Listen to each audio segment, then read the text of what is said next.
Flight boss, bitch, you know, for sure. You're now listening to the Mind of an Aries Moon. I am the Royal Archangel Uriel, and I'm here to carry out God duties and motherfucking responsibilities. Now, this video right here is for all my Virgo INFJs out there. Now, regardless of what zodiac sign you are in, there's something that INFJs, because we're the 1%, understand that no one else understands. And that's going through that validity issue where we have been abandoned, and we have validity issues without even knowing that's what we was going through, because there was no one there to actually validate us, knowing that we're doing right or wrong what we're doing, even when there was people around. So, you know, this becomes us expressing ourselves to the world, not knowing why we're getting attention, creating this power that others don't have, based upon them gaining their who they are based on validation and societal structures, and some of the other more percentage types of the personalities. But for the most part, you know, you having that introverted thinking and extroverted feeling, you're able to know where these expressions externally come from internally, because you in that world more than others who are just using the external to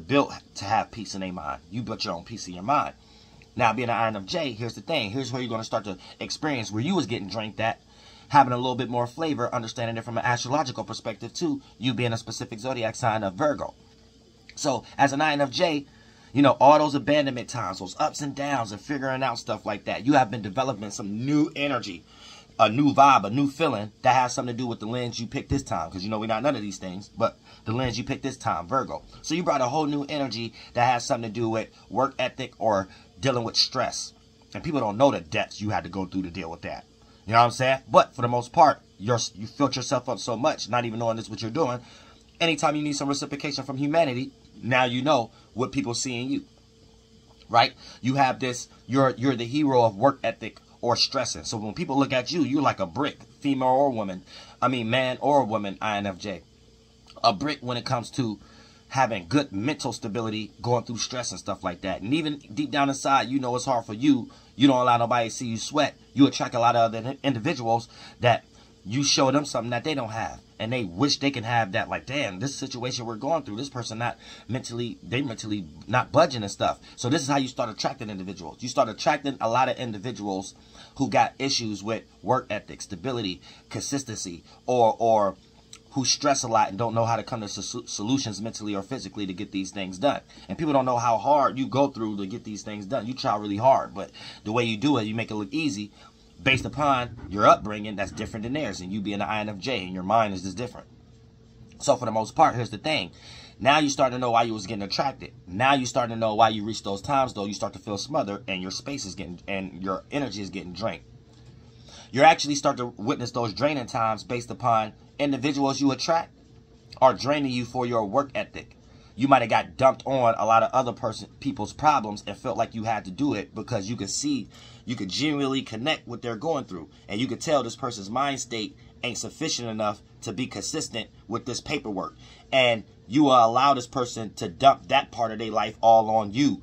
And the moment you want to take it away, the moment you become an enemy or something like that. You also attract a lot of individuals who have stress problems. So they dump all their stress on you and stuff like that. And here's the thing. The moment you reach those times, like you get those deep connections because you separated yourself and you start to share your space because you're already good in these energies. And that's the INFJ. You might not necessarily know until you start to get older that these are your qualities. And we add a little flavor to it because you're witnessing your fellow astrologer INFJ break it down so you can see it in a more broader light. And a lot of, for your personal perspective, you being a Virgo, specifically a Virgo INFJ.